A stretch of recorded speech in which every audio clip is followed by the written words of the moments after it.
11/7/2024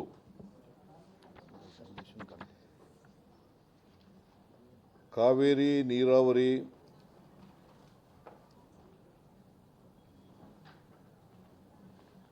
ನಿಯಂತ್ರಣ ಸಮಿತಿ ಅಂತಾನೆ ಕರೆಯೋದು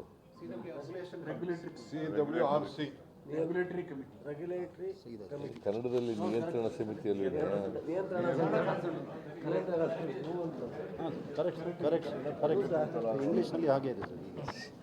ಇಂಗ್ಲಿಷ್ನಲ್ಲಿ CWRC Kaveri water regulatory committee, ಕನ್ನಡದಲ್ಲಿ ಕಾವೇರಿ ನೀರಾವರಿ ನಿಯಂತ್ರಣ ಸಮಿತಿ ಕನ್ನಡದಲ್ಲಿ. ಅದರದ್ದು ಮೀಟಿಂಗ್ ನಡೀತು. ಆ ಮೀಟಿಂಗ್ನಲ್ಲಿ ನಮ್ಮ ಅಧಿಕಾರಿಗಳು ಭಾಗವಹಿಸಿದ್ರು. ಅದರ ಅಧ್ಯಕ್ಷತೆಯನ್ನು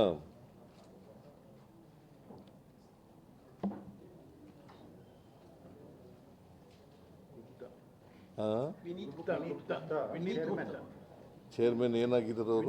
ವಿನೀತ್ ಗುಪ್ತಾ ಚೇರ್ಮನ್. ಇದರಲ್ಲಿ whole time member water resources of authority and regulation committee chairman. ಅವರ ಹೆಸರು ಅವರು ಮೆಂಬರ್ ವಾಟರ್ ರಿಸೋರ್ಸಸ್ ಕಮಿಟಿಯ ಚೇರ್ಮನ್ನು.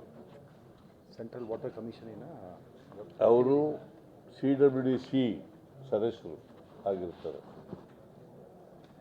ಅವರು ಇದರ ಚೇರ್ಮನ್ ಆಗಿರ್ತಾರೆ.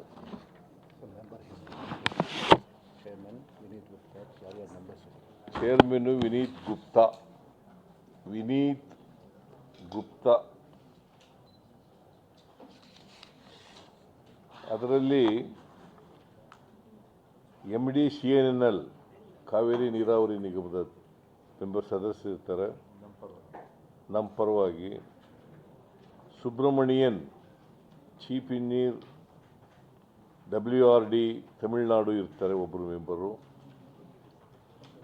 ಪ್ರಿಯೇಶ್ ಇಂಜಿನಿಯರ್ ಕೇರಳದವರು ಇರ್ತಾರೆ, ಚೀಫ್ ಇಂಜಿನಿಯರ್ ಇರಿಗೇಷನ್. ಆಮೇಲೆ ಪಾಂಡಿಚೇರಿಯವರು ಇರ್ತಾರೆ ಸದಸ್ಯರಾಗಿ. ಆಮೇಲೆ ಕೊಯಮತ್ತೂರು ಮೆಂಬರ್ ಇರ್ತಾರೆ. ಯಾರು ಕೊಯಮತ್ತೂರಿನವ್ರು ಒಬ್ರು ಇರ್ತಾರ?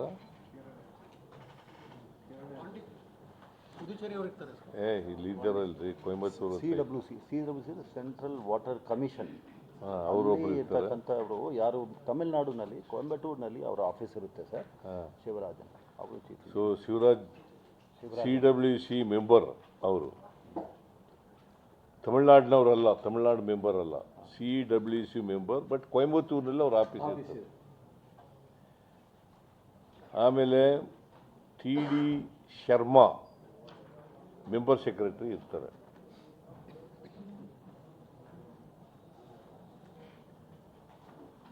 ಅವರು ನಿನ್ನೆ ಸಭೆ ಸೇರಿ ಒಂದು ತೀರ್ಮಾನ ಮಾಡಿದ್ದಾರೆ.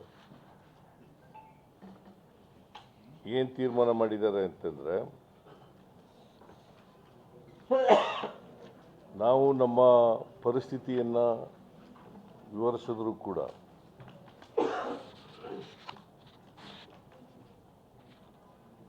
ನಮಗೆ ಈ ವರ್ಷ ನಾರ್ಮಲ್ ಮಳೆ ಆಗ್ತದೆ, ಅದಕ್ಕಿಂತ ಸ್ವಲ್ಪ ಹೆಚ್ಚಾಗಿ ಆಗ್ಬೋದು ಅಂತಕ್ಕಂಥ ಹವಾಮಾನ ಮುನ್ಸೂಚನೆ ಹೇಳಿದ್ರು ಕೂಡ ಇಲ್ಲಿವರೆಗೆ 28% ನೀರಿನ ಕೊರತೆ ಇದೆ. 28% ನೀರಿನ ಕೊರತೆ ಇದೆ ಅದು ರಿಸರ್ವಾಯರ್ಗಳಲ್ಲಿ.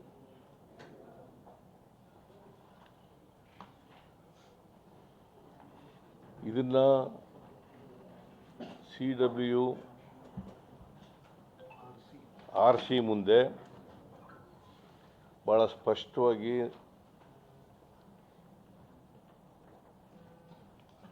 ನಮ್ಮ ನಿಲುವನ್ನು ಹೇಳಿದ್ದೀವಿ. ಜೊತೆಗೆ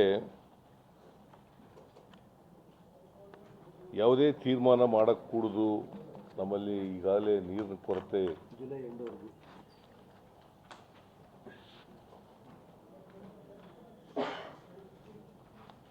ಜುಲೈ ಎಂಡ್ವರೆಗೂ ಕೂಡ ಸಿಚುಯೇಷನ್ ನೋಡ್ಕೊಂಡು ಆಮೇಲೆ ಅಲ್ಲಿವರೆಗೆ ವೆಯ್ಟ್ ಮಾಡಬೇಕು ಅಂತ ಹೇಳಿದ್ದೀವಿ. ಒಂದು ಸಬ್ಮಿಷನ್ ಕೂಡ ಮಾಡಿದ್ದೀವಿ. ಬಟ್ ಆದರೂ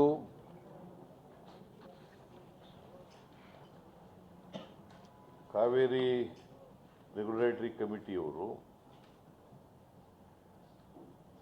12ನೇ ತಾರೀಕಿನಿಂದ ಪ್ರತಿದಿನ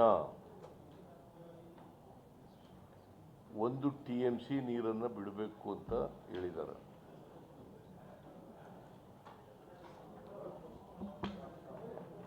ನಾವು ಈ ಆದೇಶದ ವಿರುದ್ಧವಾಗಿ ಸರ್ಕಾರ ಕಾವೇರಿ ವಾಟರ್ ಮ್ಯಾನೇಜ್ಮೆಂಟ್ ಅಥಾರಿಟಿ ಮುಂದೆ ಅಪೀಲ್ ಹಾಕಬೇಕು ಅಂತಕ್ಕಂಥದ್ದು ಇವತ್ತು ಚರ್ಚೆನಲ್ಲಿ ಬಂದಿರತಕ್ಕಂಥ ಅಭಿಪ್ರಾಯ.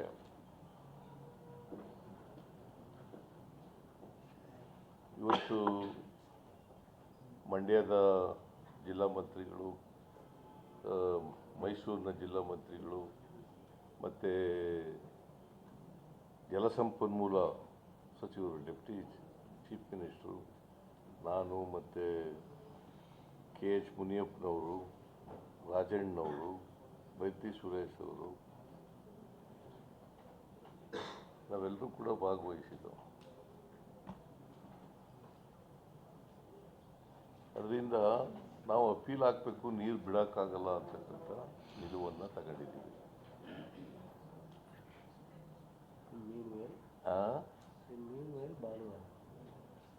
ಆಮೇಲೆ ಇದು ಒಂದು ತೀರ್ಮಾನ.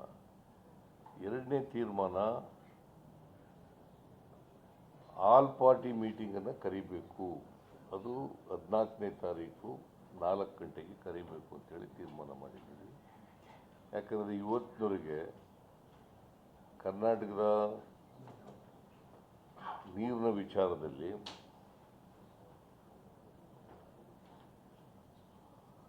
ನಾವೆಲ್ಲರೂ ಕೂಡ, ಎಲ್ಲ ಪಕ್ಷದವರು ಕೂಡ ಒಟ್ಟಾಗಿ ತೀರ್ಮಾನಗಳನ್ನು ತಗೊಂಡಿದ್ದೀವಿ.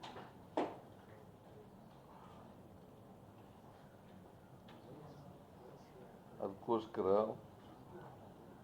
ಆಲ್ ಪಾರ್ಟಿ ಮೀಟಿಂಗನ್ನು ನಮ್ಮ DK ಶಿವಕುಮಾರ್ ಅವರು ಅವತ್ತು ಕರೀತಾ ಇದ್ದಾರೆ.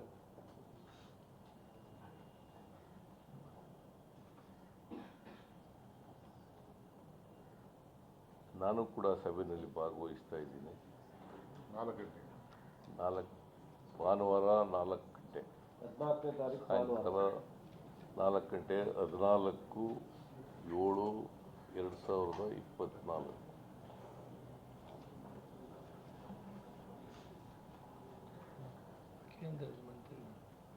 ಮತ್ತು ಅದರ ಕೇಂದ್ರದ ಮಂತ್ರಿಗಳನ್ನೂ ಕೂಡ ಕರೀತಾ ಇದ್ದೀವಿ.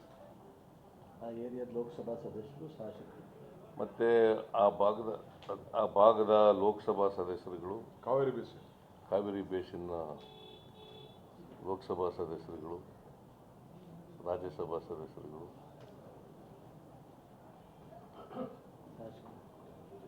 ಮತ್ತು ಶಾಸಕರುಗಳು.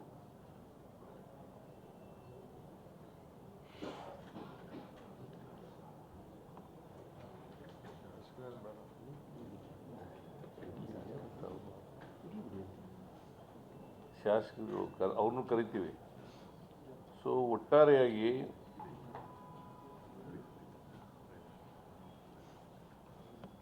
ಎಲ್ಲರನ್ನು ವಿಶ್ವಾಸ ತಗೊಂಡು ಮುಂದಿನ ಹೆಜ್ಜೆ ಸರ್ಕಾರ ಏನಿಡಬೇಕು ಅಂತಕ್ಕಂಥದ್ದನ್ನು ತೀರ್ಮಾನ ಮಾಡಿದೆ.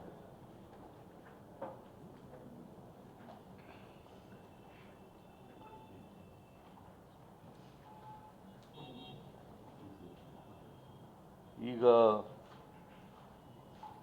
ತಮಿಳುನಾಡಿಗೆ ಅಂದರೆ ಬೆಳಿಗೊಂಡ್ಲುನಲ್ಲಿ ಅಳತೆ ಮಾಡೋದು, ಅಲ್ಲಿ ಕಬಿನಿ ರಿಸರ್ವಾಯರ್ಗೆ ಎಷ್ಟು ನೀರು ಬರ್ತದೆ ಇನ್ಫ್ಲೋ, ಸುಮಾರು 5,000 ಕ್ಯೂಸೆಕ್ಸ್ ನೀರು ಬರ್ತಾ ಇದೆ, ಅಷ್ಟು ನೀರನ್ನು ಬಿಡ್ತಾ ಇದ್ದೀವಿ. ಏನು ಇನ್ಫ್ಲೋಯಿಂಗ್ ಏನು ಬರ್ತಾ ಇದೆ ಔಟ್ಫ್ಲೋಯಿಂಗ್ ಒಂದೇ ಡ್ಯಾಮ್. ಒಂದೇ ಡ್ಯಾಮ್ ಅಲ್ಲಿಂದ ಬರೋ ನೀರನ್ನು ಅಷ್ಟು ಬಿಟ್ಟಿದ್ದೀವಿ. ಎಷ್ಟು ಇನ್ಫ್ಲೋ ಬರ್ತದೆ ಅಷ್ಟು ಬಿಡ್ತಾ ಇದ್ದೀವಿ. ಅದು ಬಿಟ್ಟು ಎಕ್ಸ್ಟ್ರಾ ಆರಂಗಿನಲ್ಲಿ ಹೇಮಾವತಿಲಿ KRS.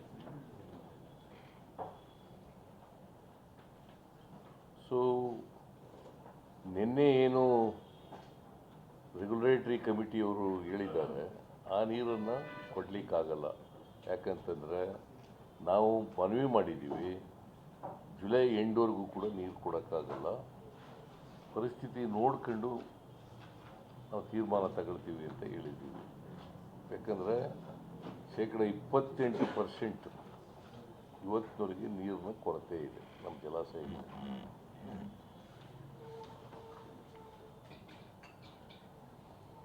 ಆಮೇಲೆ regulatory management management authority, Kaveri river management authority ಮುಂದೆ ಅಪೀಲ್ ಕೂಡ ಆಗಬೇಕು ಅಂತೇಳಿ ಇವತ್ತು ಚರ್ಚೆ ಮಾಡಿದ್ದೀವಿ.